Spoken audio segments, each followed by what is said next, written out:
Hi. This video is called Truth, Lies and the Mind's Need to Survive. I want to start with something small, everyday human. My friend, let's call her Julie, didn't reply to my message. That's it.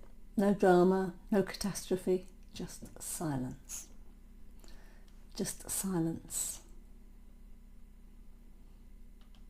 And within minutes my mind began writing a script. Maybe they're annoyed, maybe I said something wrong, maybe they decided they don't want to speak to me anymore, maybe they hate me. The feeling was real, but the story, the interpretation, was entirely invented. Later I found that Julie's phone had simply died. This is the problem. Most of our emotional reality is created long before we have any evidence at all. Today I want to explore how the mind shapes our sense of truth, how it does this to protect us, how we mistake imagination for reality, and how, with clarity and precision, we can begin to see what's actually happening without blaming ourselves for the adaptations that keep us alive. So, our first understanding is that the mind doesn't report reality, it interprets it. Everything we know is interpreted. One of the great misunderstandings is the belief that we perceive reality directly.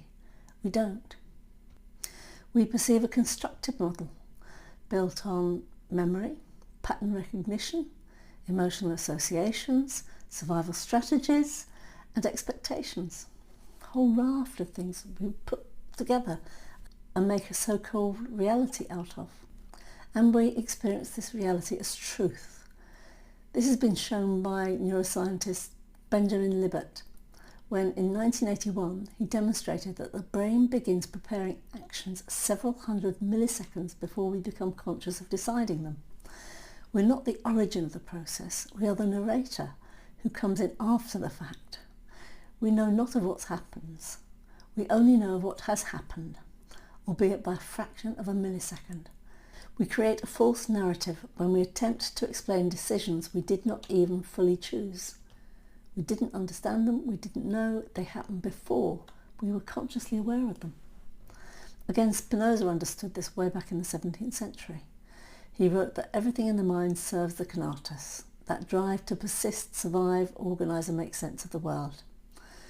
In modern terms, this means that the brain doesn't care if something is true. It cares if it helps us stay alive, stable and oriented. So when Julie doesn't reply to my message, my mind instantly builds a narrative around offence, abandonment, and I start to build internal hatred. I'll talk about internal hatred more in another video, but anyway, it's not irrational, it's adaptive.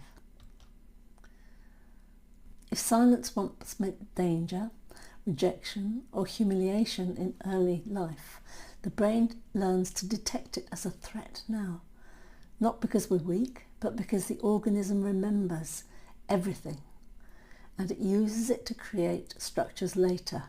So our poor brains prefer a story over uncertainty. It's part of the survival mechanism. Uncertainty is scary, even scarier than a known threat. That rustle in the trees, our mind tells us it's a tiger. Better a tiger than a monster who hid under your bed as a child. Daniel Kahneman and Amos Tversky, who along with Gerd Gigerenzer happen to be my favourite psychologists, in their infinite wisdom found that humans experience uncertainty as more stressful than being wrong. The brain would rather invent a coherent lie than sit inside the unknown. The absence of information is intolerable, so the mind fills the gap. Silence becomes meaning, ambiguity becomes a false narrative, emotions become evidence of danger, and by the time consciousness catches up, it feels like the truth. Here I guess we need to talk about forced memory research. In controlled studies in the 1970s and 1980s, Elizabeth Loftus was able to implant entirely false memories in participants. Stories of events that never happened, simply by suggesting them and emotionally reinforcing them. She demonstrated this repeatedly. In the study, some people were asked, how fast were the cars going when they smashed into each other? and others were asked, how fast were the cars going when they hit each other?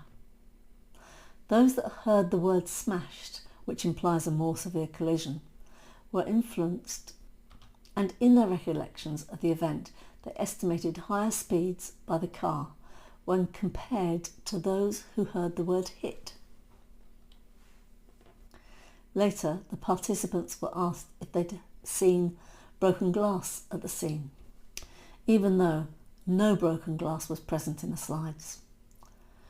She found that the participants exposed to the misleading information were more likely to report seeing things that were not present, such as broken glass after the accident. This is why an account of an accident may be inaccurate. We assemble our recollection of events from what we know already, or are primed with. So our brains are plastic and easily manipulated by external influences. Participants in her study didn't think they might remember them. They became certain they did. This is how powerful interpretation is. Memory isn't a file we retrieve. It's an experience the brain reconstructs every single time. And every reconstruction is shaped by what keeps us safe. The emotional brain speaks first, before reason even gets onto the plate. Neuroscience shows that when we're under stress, the amygdala, the emotional alarm centre, reacts before the rational prefrontal cortex comes online.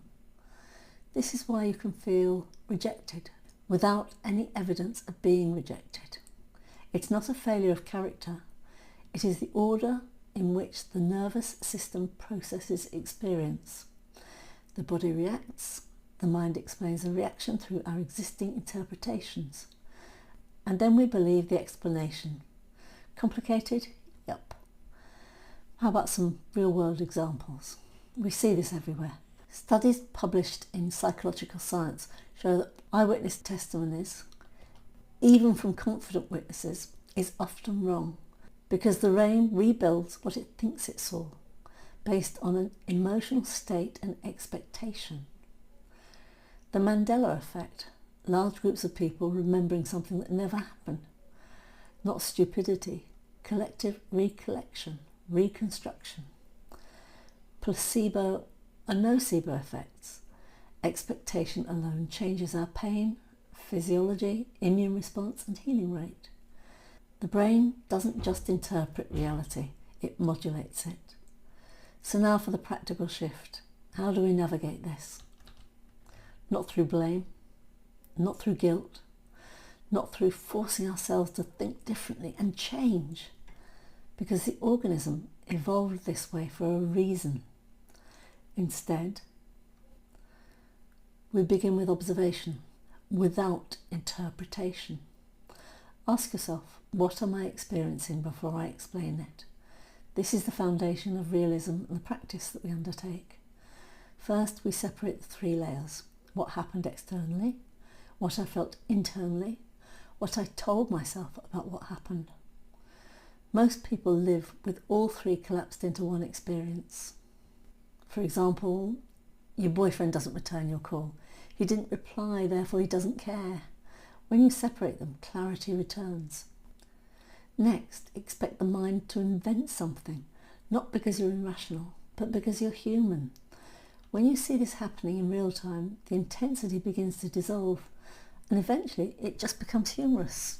You're sitting there watching it. You are no longer part of it. Spinoza wrote, "We are free when we understand." Not free from emotion, free from being ruled by the stories we attach to emotion. The feeling is real, but the meaning is optional. The moment the narrative breaks is the most transformative moment in human development. It's not the moment of awakening, the moment of success, or the moment of insight. It is the moment you catch yourself narrating a story as if it were fact. That is the beginning of mastery. Not just psychological mastery, but ontological maturity. So as always, let's talk about the practice now. This is why. In mentoring and in practice, we begin with sensation, attention, the body, and the immediate physical present. Because when you return to what is real now, the imagined interpretation loses its authority over you. The story collapses and reality remains.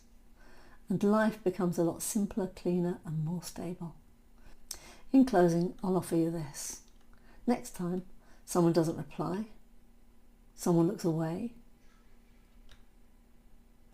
someone pauses before speaking, someone shifts tone, someone falls silent, ask yourself, what do I feel?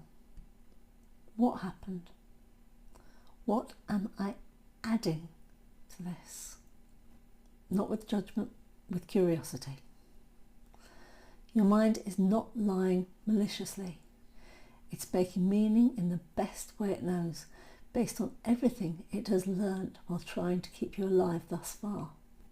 But with practice, with observation, with realism, you can begin to see the story forming before it becomes the truth you live inside. You can begin to see the story forming before it becomes the truth you live inside. And that is the beginning of freedom.